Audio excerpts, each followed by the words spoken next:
con culpado en el año de 1919. Él trabajaba en un hospital en Massachusetts, se llamaba el Hospital Naval de Chelsea. En esta época estuvo caracterizada por una pandemia de influenza. Él describió un caso donde un paciente tenía enfermedad pulmonar y renal al mismo tiempo, pero tenía asociación con inflamación intestinal y esférica. Este daño pulmonar y renal se conoció con el ecónimo de Goodpasture. Este caso, ya en retrospectiva, se vio que no cumplió con los criterios actuales para la enfermedad y que cumplía más con los criterios asociados a una enfermedad de vasculitis profunda ancha. En 1957, estos dos autores, Stanton y Tang, utilizaron este epónimo para cualquier patología que involucrara el daño renal y el daño pulmonar, y la bautizaron con el nombre de enfermedad de Goodpasture, aunque este autor no estaba de acuerdo con esa designación. Estos describieron una serie de 9 casos. Este es el artículo que fue recibido en diciembre de 1957, que tenían una combinación de hemorragia pulmonar y glomerulonefritis. Y en 1960 se detectaron los anticuerpos antimembrana basal glomerular por medio de inmunofluorescencia, y Wilson y Dixon más adelante fueron los primeros en describir y el término glomerulitis inducida por anticuerpos antimembrana basal glomerular, identificándolo. En 1967, Lerner publicó este artículo que era llamado el rol de los anticuerpos antimembrana basal glomerular en la patogénesis de la glomerulonefritis humana. Primeramente, se indicaban anticuerpos genoveros anticuerpos, siendo el potencial patogénico demostrado. Después se aisló el suero de 6 pacientes que tenían síndrome nefrítico y formación de similuna, y les fueron administrados a lindos primates. Los lindos primates se ve que desarrollaron semiluna, proteinuria y síndrome nefrítico, descubriéndose los anticuerpos antimembrana basal glomerular. Bueno, en cuanto a la epidemiología, se ve que los que padecen esta patología pues son muy especiales, son 1 en 1.000.000 aproximadamente. La incidencia estimada es esta, y aproximadamente causa el 20% de los casos de glomerulonefritis rápidamente progresiva y el 15% de la causa total de semiluna. Ocurre más en la raza blanca y en asiáticos que en la raza negra. Tiene una doble distribución que es bimodal entre la segunda y la tercera década de la vida y entre la sexta y la séptima. En los pacientes más jóvenes predomina el sexo masculino y afección renal y pulmonar, y en los pacientes ya más añosos predomina el sexo femenino y es más común que solamente haya afección renal y nada. Sin embargo, esto no es una regla, se puede presentar a cualquier edad, ya sea con afección en ambos órganos o solamente en un órgano. Bueno, se han visto, aquí este es un estudio de 80 casos que presentaron esta patología y se ha visto un hecho y lo tiene en cuanto a los meses. Por ejemplo, vemos que en enero de los 80 casos, 8 fueron en este mes, y vemos que en julio, que estamos en este mes, fueron 3, pero ahí viene, según este artículo, la época peligrosa, agosto y septiembre, donde se presentaron la mayor parte de los casos de enfermedad antimembrana basal glomerular. En cuanto a la edad, aquí en las barras negras tenemos el sexo femenino y en las barras blancas tenemos el sexo masculino. Vemos que fue más predominante en el sexo femenino entre la edad de 51 años y 70 años, aproximadamente abarcando un 24% de todos los casos, o un cuarto de los casos de prevalencia de esta patología. Sin embargo, como decíamos antes, se puede presentar desde los 11 años hasta los 90 años. No es una regla que se presenta a una cierta edad, siempre se debe sospechar esta patología. Bueno, ¿cuáles son los factores desencadenantes o las causas que pueden llevar a presentar esta Patología. Las causas durante toda la historia han sido múltiples. De hecho, un estudio de 1983, en diciembre, se vieron 47 pacientes que tenían esta patología. De estos 47 pacientes, 37 eran fumadores y 10 eran no fumadores. Se vio que los 37 pacientes que eran fumadores, todos presentaron hemorragia pulmonar durante la evolución de la patología, y solamente un quinto de los pacientes, o sea, 2 de cada 10 de los que no fumaban, presentaban hemorragia pulmonar. Otra asociación que se ha dado con esta patología es que trabajen con hidrocarburos. Se recabaron ya en el año de 1992 17 artículos que incluían 31 pacientes que tenían este riesgo laboral, ya sea eran mecánicos de motores o generadores de gasolina.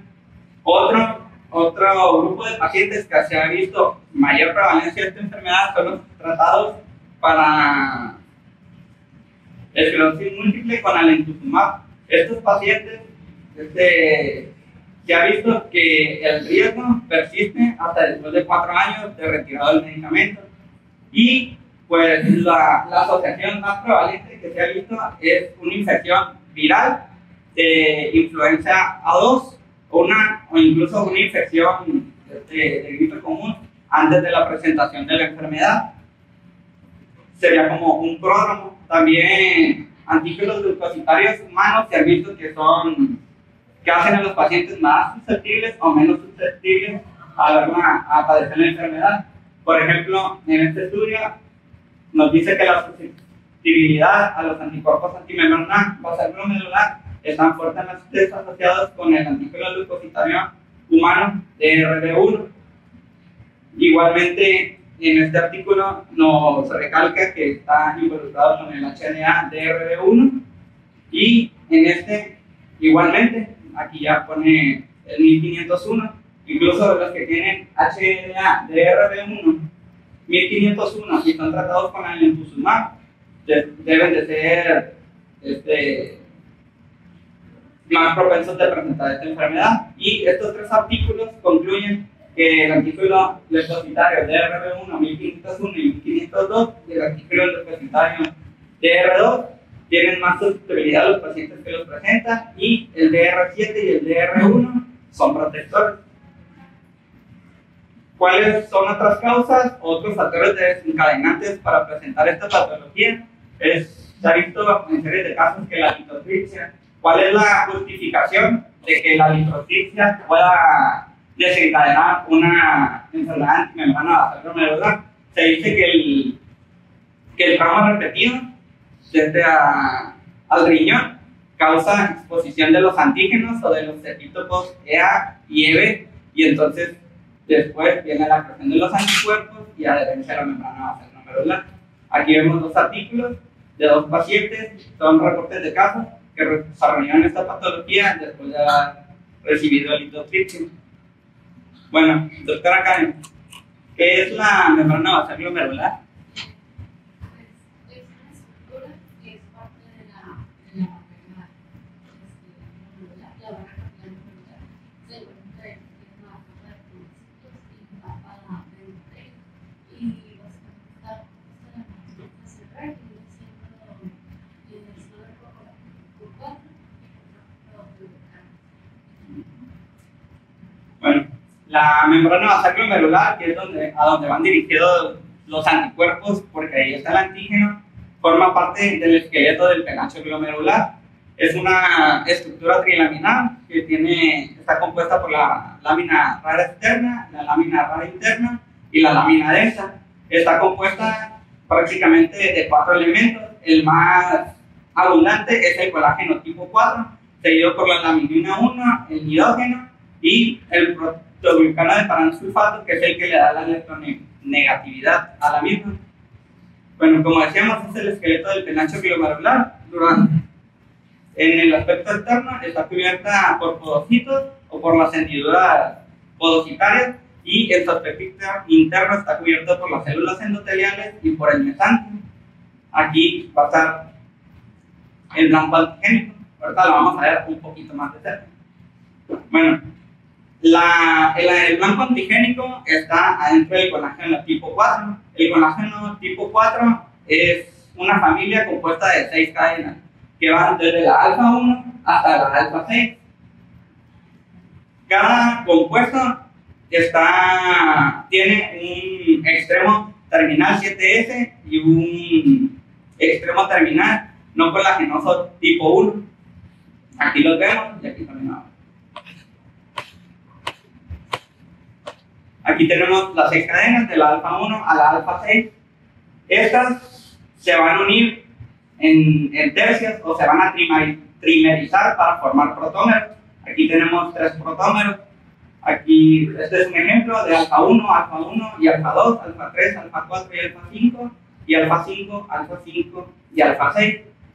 Las membranas basales glomerulares y las membranas basales alveolares tienen la característica de que tienen en su estructura de colágeno tipo 4 este protómero, el alfa 3, alfa 4 y alfa 5. También este protómero está en la retina, en los plexos coravideos de las ventrículas laterales y del tercer ventrículo, y en la cóclea, nada más que no se expresa de manera tan abundante como en estas dos estructuras, por eso no se expresa la enfermedad ni en retina, ni en cóclea, ni en plexos coravideos. Aquí tenemos el protómero. Separadas las cadenas alfa 3, alfa 4 y alfa 5 se trimerizan y se unen el extremo carboxiterminal del dominio NS1 o dominio no colagenoso y van a formar aquí un hexámero, que es el hexámero NS1 o no colagenoso. Este hexámero NS1 va a estar fuertemente unido. Aquí tenemos el otro extremo, 7S, que vendría siendo este extremo, que también se une, aquí representado en amarillo.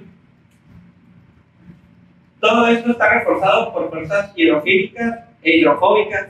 Aquí tenemos una estructura bien formada y bien sólida. También aquí, uniendo el hexámero, vamos a tener enlaces de sulfulamina que le van a dar estabilidad al hexámero. Y dentro de este hexámero, bien escondidito, está el antígeno o el epítope blanco de la enfermedad de Wood-Pastur, que es el epítope alfa 3 no colagenoso 1 de la cadena alfa 3 del colágeno tipo 4.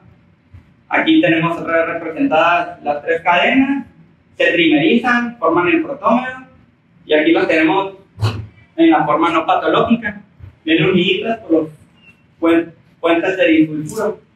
Aquí adentro, escondidito, está el epítope para células B de tipo IgG1.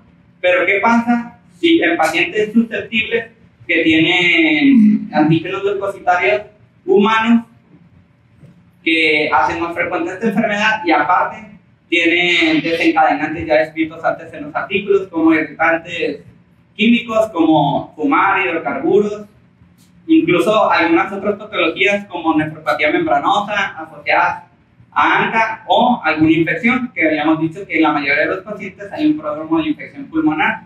Entonces, los puentes disulfuro colapsan y hay una disección del hexámero y el epítopo que está aquí escondido adentro se va a ser expuesto. Ya que es expuesto este epítopo, se van a formar anticuerpos antimembrana basal para la cadena alfa 3 en la región no colagenasa tipo 1 para células B de tipo IgG1. Entonces se van a unir a la membrana basal glomerular y se van a unir a la membrana basal alveolar. Y la formación de estos complejos inmunes en la membrana basal de los glomérulos renales y pulmonares van a conducir a una enfermedad renal grave y se puede también dar hemorragia pulmonar. Aquí tenemos el hexámero unido, no patológico, igualmente en esta imagen, y aquí tenemos disección del hexámero. Cuando hay disección del hexámero sale el antígeno blanco, que es normalmente el alfa 3 IgG1 para los linfocitos B, pero también se ha visto en estudios que sale el alfa 5 auto IgG. Si se acuerdan, el corrotómero estaba formado por las cadenas alfa 3, alfa 4 y alfa 5. Entonces, en menor de los casos, o menor proporción, también este puede ser un antígeno blanco. Como recordamos, el protómero alfa 3, alfa 4 y alfa 5 también se presentan en los plexos coroideos, en la cóclea y en la retina, pero sin causar enfermedad. Bueno, ¿alguien que pueda contestar esta pregunta?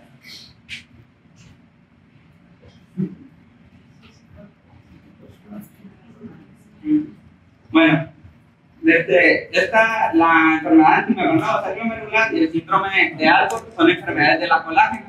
Aquí es importante para poder entender la patología. Por ejemplo, en los pacientes que tienen síndrome de Alport tienen una dificultad o una mutación en el gen para elaborar la cadena alfa 5 de la colágeno tipo 4. Al tener una cadena alfa 5 deficiente, no se puede formar el protómero alfa 5, alfa 4 y alfa 3.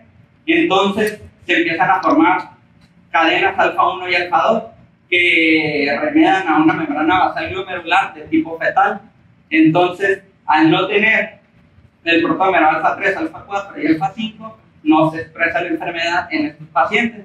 Pero ¿qué pasa en los pacientes que son trasplantados? Un 3 a 4% de los pacientes trasplantados van a desarrollar síndrome de Goodpasture, porque, o más bien una nefropatía por anticuerpos antimembrana basal glomerular. Todos los pacientes van a desarrollar anticuerpos antimembrana basal glomerular a la cadena alfa 3 o alfa 5, pero no todos van a desarrollar la enfermedad, son un 3 a 4% en los pacientes más susceptibles, o depende de la respuesta celular del paciente trasplantado. Aquí vemos una inmunofluorescencia normal de un paciente que no tiene síndrome de Alport, que vemos desde una inmunofluorescencia para detectar la cadena alfa 3 de colágeno tipo 4, una tinción lineal, pero dice que la enfermedad de Alport casi siempre es negativa, tanto si es por herencia ligada al X como si es por herencia autosómica dominante. Bueno, también habíamos dicho que había múltiples factores precipitantes. Otro factor precipitante puede ser que coexista la enfermedad con una vasculitis ANCA asociada.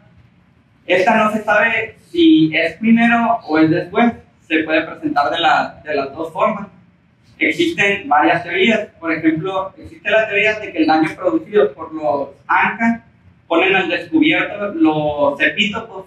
Entonces, inducen ya después la formación de anticuerpos antimembrana basal glomerular. Esta hipótesis también explicaría su coexistencia de los anticuerpos antimembrana basal con otras patologías que también son muy frecuentes, que son la membranosa y la IgA. El daño a la membrana basal glomerular de estas dos patologías se exponen los epítopos y entonces se pueden expresar y crear anticuerpos hacia ellos.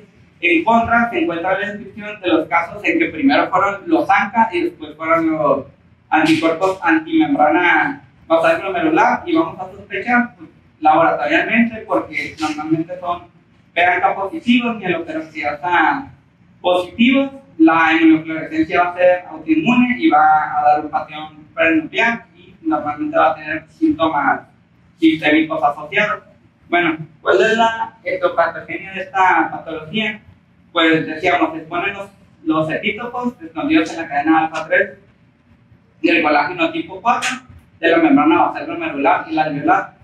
Va a haber unión a epítopos en la membrana basal, activación de las cascadas del complemento y liberación de proteasas, y va a haber migración de macrófagos, especialmente al espacio de Bowman, y de neutrófilos con el consiguiente daño tisular. Bueno, se ha visto que el principal blanco antigénico o la principal vía patogénica es por los linfocitos B, porque es un epítopo específico para los linfocitos B del tipo IgG1, pero también se ha visto participación de las células T, especialmente de los linfocitos CD4. Se hizo un estudio en ratas, donde se quería investigar el efecto de las células T específicas del antígeno, de la colágeno tipo 4, del colágeno C1, y se generaron líneas celulares de linfocitos TH1 de ratas que habían sido inmunizadas con una forma recombinante de este antígeno. Las ratas que fueron receptoras de este antígeno desarrollaron una proteinuria, albuminuria severa, pero característicamente no fueron positivas para depósitos de IgG1 ni depósitos de complemento. Como sabemos, en esta patología es común el depósito de C3 hasta en un 75% de las inmunofluorescencias. Y mientras que 5 de las ratas restantes exhibieron glomerulonefritis crescéntica, pero menos prominente. Aquí tenemos las biopsias de las ratas inmunizadas con los linfocitos T, con el antígeno blanco, que muestra también la formación aquí de una cibilina, fibrocelular o más celular que fibrosa. Bueno, ¿qué se va a ver en la microscopía de luz?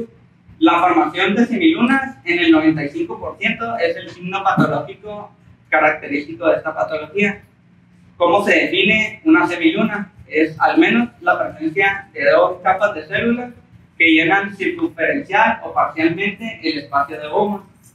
Este es un marcador histológico de daño glomerular severo, y en esta patología el 80% va a ser afectado por el 50% o más de los glomérulos. Esta se clasifica como una enfermedad antimembrana glomerular o que produce una glomerulonefritis proliferativa extracapilar celular tipo 1. Algunos autores la dividen hasta tipo 1, tipo 2 y tipo 3, pero otros incluyen un cuarto tipo que ha sido propuesto para aquellos casos en los que se documenta coexistencia de ANCA positivo con antimembrana basada en positivo y formación de semilunas. Estas se dividen según los glomérulos afectados en focal, que es mayor del 50% de los glomérulos normales, crescéntica, mayor de los 50% de los glomérulos tienen semilunas celulares, mixta, menor del 50% de los glomérulos son normales, menor tienen semilunas celulares y menor del 50% están esclerosados. Y la esclerosa o estadio avanzado ya en la enfermedad, donde ya está todo fibroso, que ya son el mayor del 50% de los glomérulos ya esclerosados. Bueno, ¿cuál es la historia natural de la formación de las semilunas? Aquí tenemos que los anticuerpos se unen a la membrana basal glomerular y producen liberación de citoquinas y factores de crecimiento que van a cruzar esta misma. Va a iniciar la proliferación de células epiteliales parietales que están en la capa externa de la cápsula de Bowman y van a producir reacción inflamatoria con migración de neutrófilos y macrófagos que van a producir oxidantes y proteasas. Van a conllevar a rupturas pequeñas. De hecho, en microscopía electrónica se ven rupturas de 5 a 10 nanómetros, o en la inmunofluorescencia se puede ver un patrón que no es lo común, se lineal por estas pequeñas rupturas, y va a haber entradas de macrófagos al espacio de Bowman. Las semilunas celulares van a estar compuestas principalmente de macrófagos y por proliferación de las células epiteliales de la cápsula de Bowman. Posteriormente, al acumularse células, va a haber ruptura de la cápsula de Bowman, entrada de más células inflamatorias y fibroblastos que van a migrar desde el intersticio. Toda esta proliferación de células parietales y viscerales asociada a los macrófagos y células inflamatorias en el espacio de Bowman van a hacer que esto se convierta en fibrina, que haya esclerosis y que al último ya predomine la fibrosis sobre las células epiteliales y los macrófagos, convirtiéndose en una semiluna fibrosa. Aquí tenemos los estadios evolutivos. Primero tenemos una semiluna epitelial o celular, que está compuesta por las células parietales y los macrófagos, células inflamatorias. Esta, en estadios iniciales, no va a tener colágeno ni otros elementos de tejido fibroso. Posteriormente, los componentes celulares, debido al estado de inflamación persistente, van a persistir, pero se van a acompañar de colágeno. Este sería como el estadio siguiente al anterior. Y ya debido a la proliferación celular persistente, va a haber solo fibroblastos y matriz celular fibrosa. Aquí los tres estadios van a indicar el grado de actividad y de cronicidad, dependiendo qué tan avanzada es la enfermedad.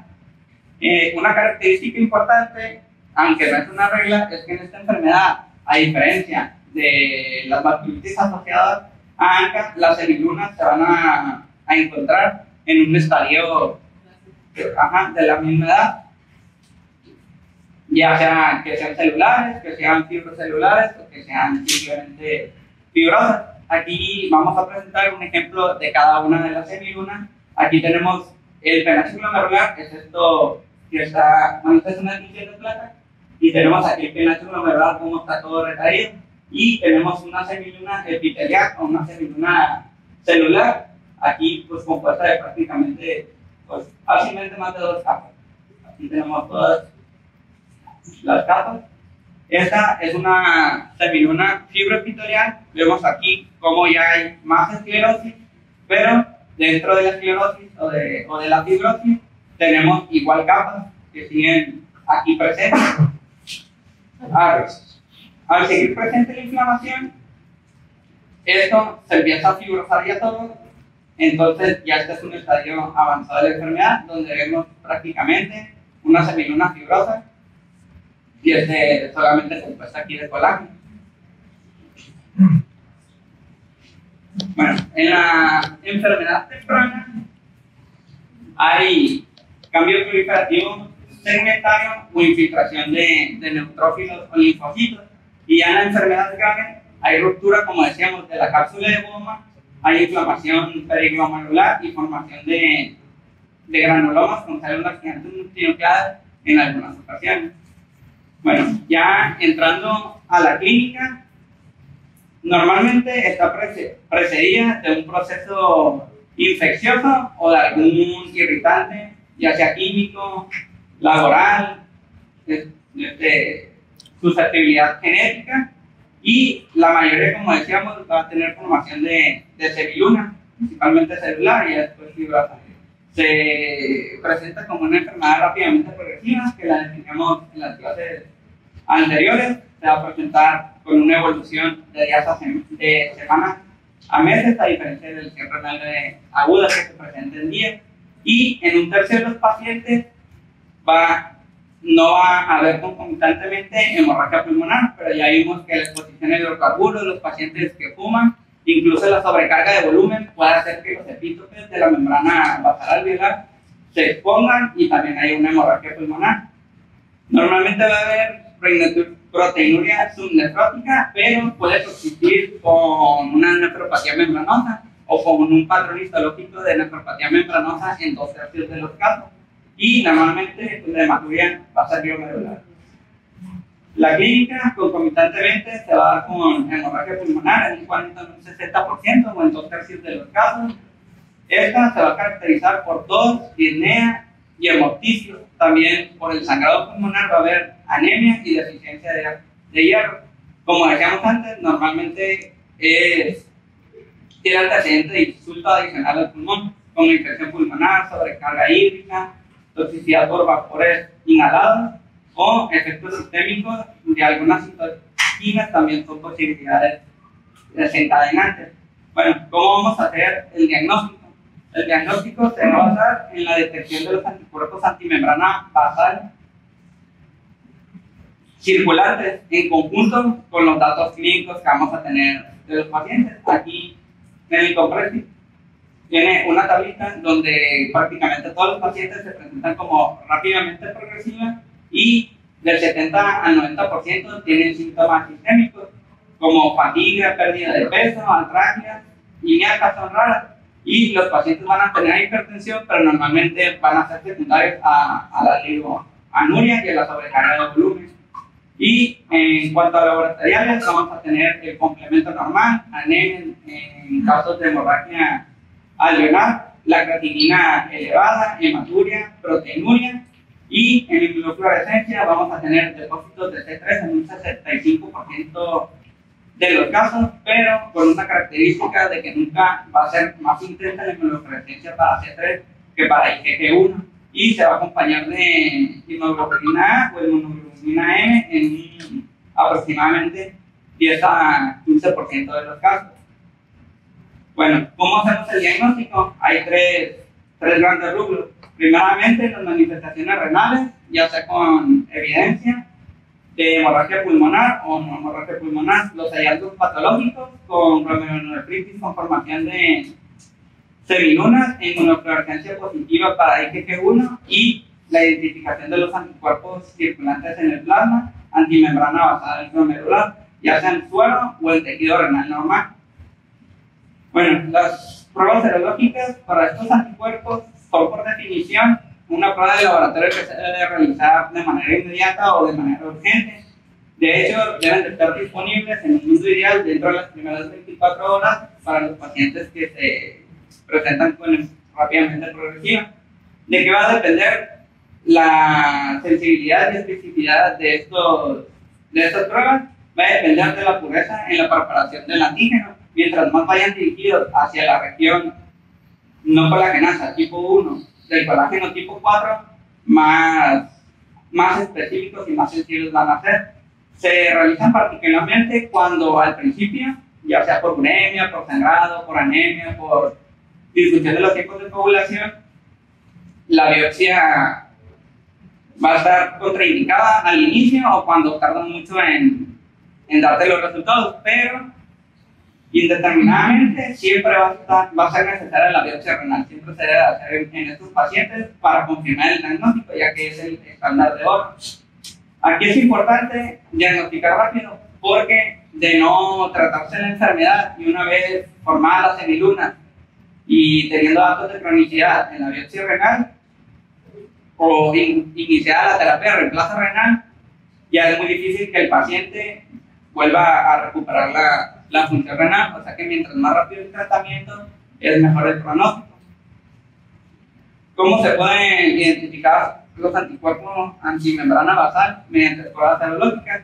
Tenemos tres formas: la inmunofluorescencia indirecta, el ELISA o el Western blot. La inmunofluorescencia indirecta, esta prueba utiliza suero del paciente y se agrega, se aísla la inmunoglobulina IgG y se marca con fluoresceína.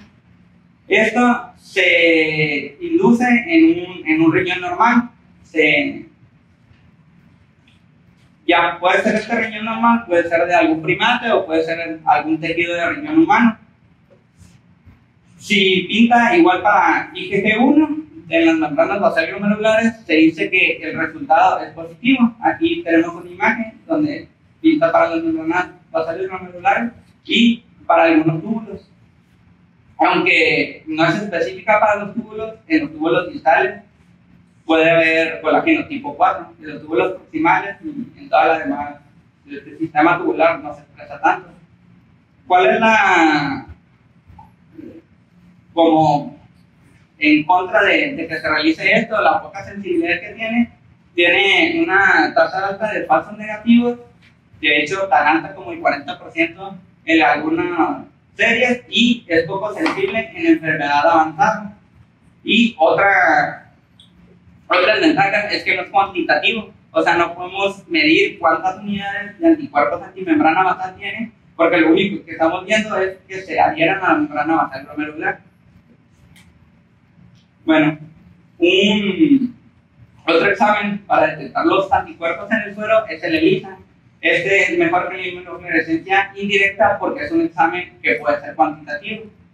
Y pues la cantidad de anticuerpos antimembrana basal puede estar directamente relacionado con la gravedad de la enfermedad, incluso con la duración y con el pronóstico. Aquí los ensayos ELISA para la detección de estos anticuerpos van a utilizar sustratos de antígeno alfa-3 humano nativo o recombinante. Estos son mucho más sensibles y específicos, con una sensibilidad informada del 95 al 100%, pero una especificidad aunque nada es despreciable, un poquito más baja, del 91 al 100%. ¿Cuáles son las contras de este examen? Es que los resultados falsos positivos van a ocurrir ocasionalmente en pacientes que no utilizan el antígeno Goodpasture que está purificado. Los títulos altos de estos anticuerpos se encuentran generalmente en aquellos con enfermedad rápidamente progresiva. La sensibilidad incluso puede ser tan baja como el 63% o tan alta como el 100%. Pueden producirse resultados falsos negativos en aquellos pacientes que tienen títulos bajos de anticuerpos o negativos, como decíamos, en la enfermedad de Alport. A veces pues, se utiliza el antígeno para la cadena alfa 3 del colágeno tipo 4, pero en los pacientes transplantados a veces hay anticuerpos dirigidos contra la cadena alfa 5 y no contra la cadena alfa 3. Entonces el ELISA que utiliza el antígeno para la cadena alfa 3 no va a identificar a estos pacientes. Entonces en estos pacientes obligatoriamente se va a necesitar la biopsia renal y el examen, una vez realizado el examen de escrutinio que es el ELISA, se puede hacer el examen serológico confirmatorio de Western blot prácticamente con una sensibilidad de un 100%.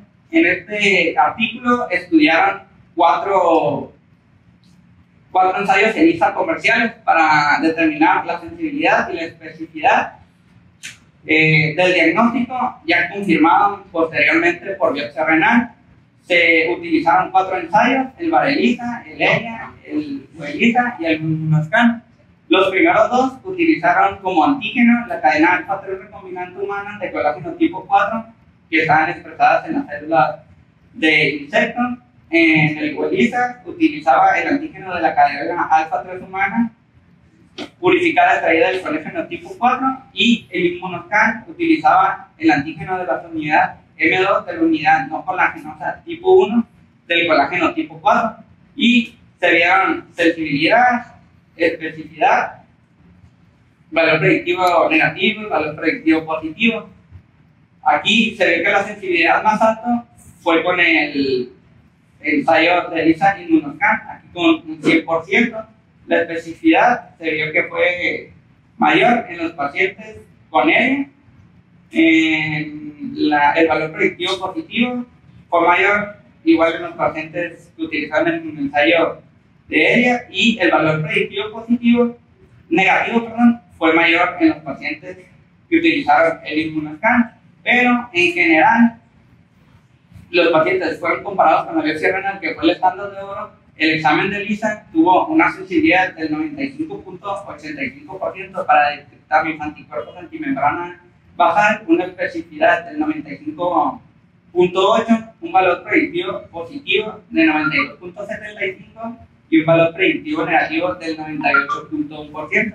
O sea que el examen de ELISA es bastante aceptable como escrutinio para detectar estos anticuerpos y ya confirmarlos si es necesario, que aunque en la mayoría de los casos no creo que lo sean, con un Western blot. Bueno, el diagnóstico: se detectan los anticuerpos IgG1 circulantes antimembrana basal por medio de inmunoensayos enzimáticos que predominan la subclase IgG1 y en menor medida la IgG3.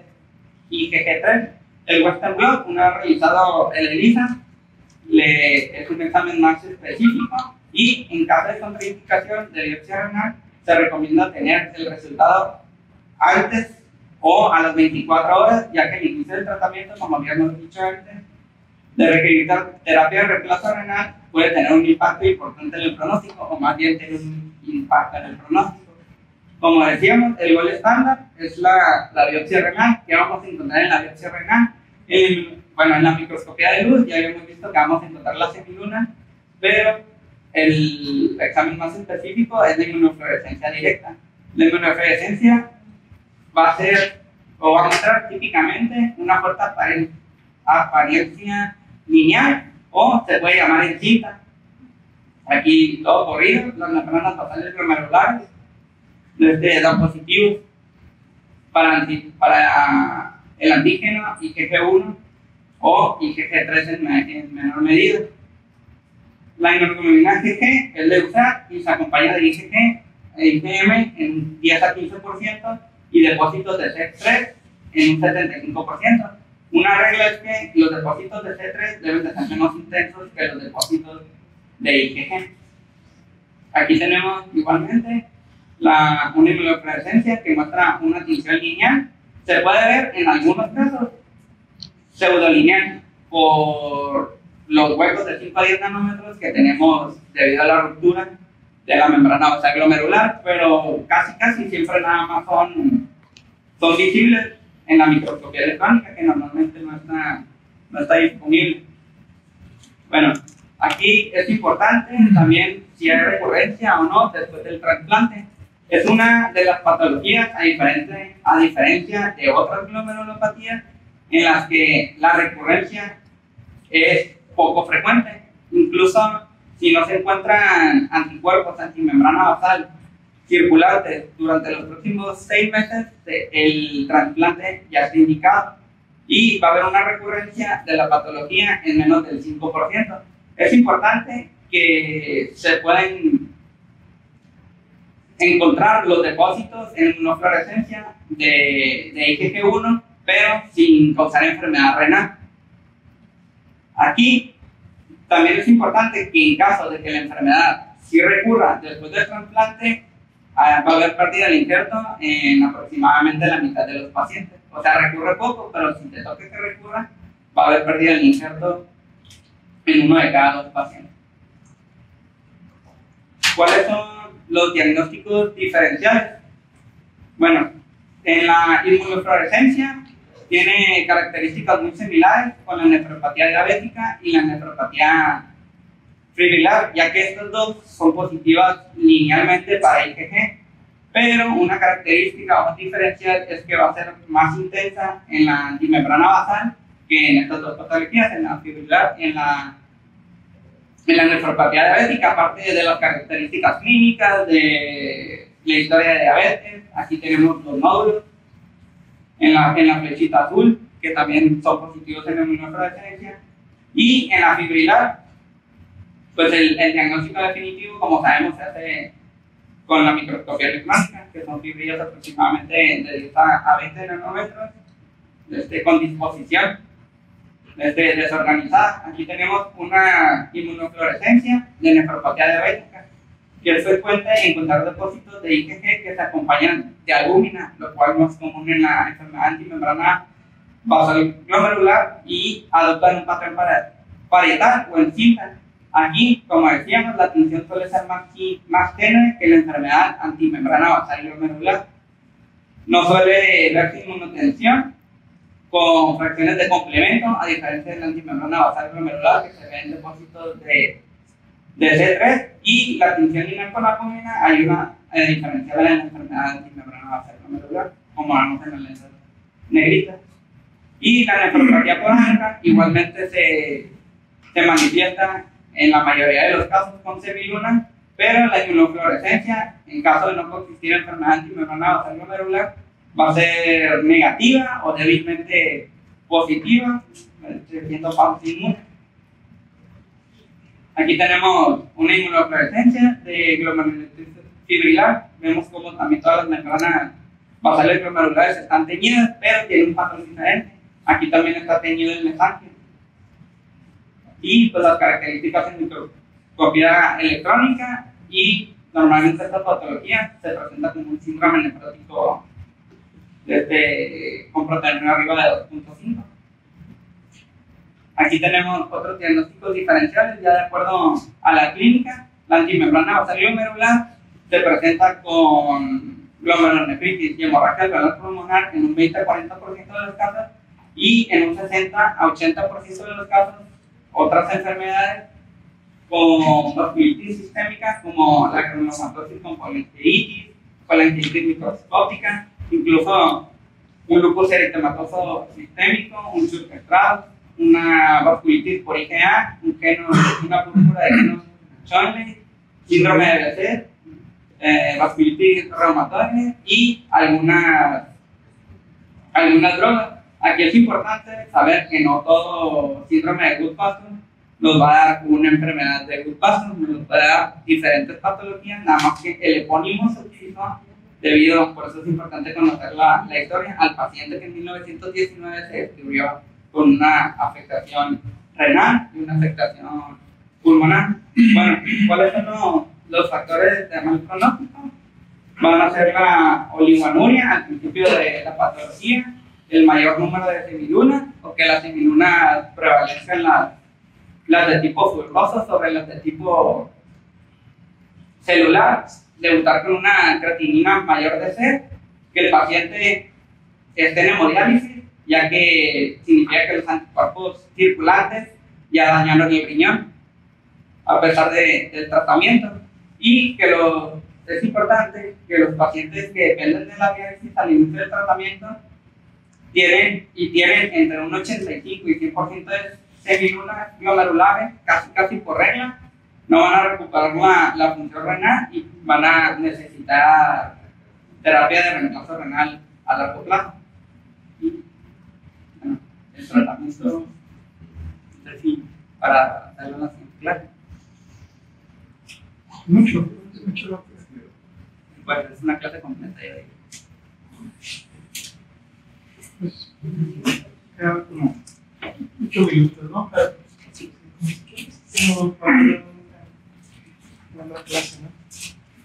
Imaginé que lo había planeado así por la secuencia más o menos de las diapositivas, porque realmente pues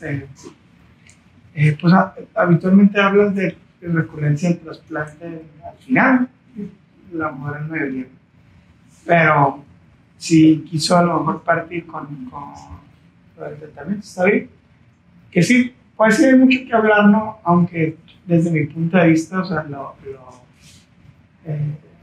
lo que más se usa, pues sí, no lo mismo. No. Pero bueno, está bien. Muy bien la clase, excelente. Realmente hicieron muy bien las diapositivas, la secuencia, todo. Las preguntas yo creo que estuvieron muy bien. Le hubiera ayudado tal vez también ponerlas un poquito más dispersas, ¿no? Por ejemplo, preguntó y luego como unas 4 o 5 definiciones y luego ya hice. Y otra cosa que también es bueno porque me imagino que las preguntas las hizo también para atraer más la atención, pues.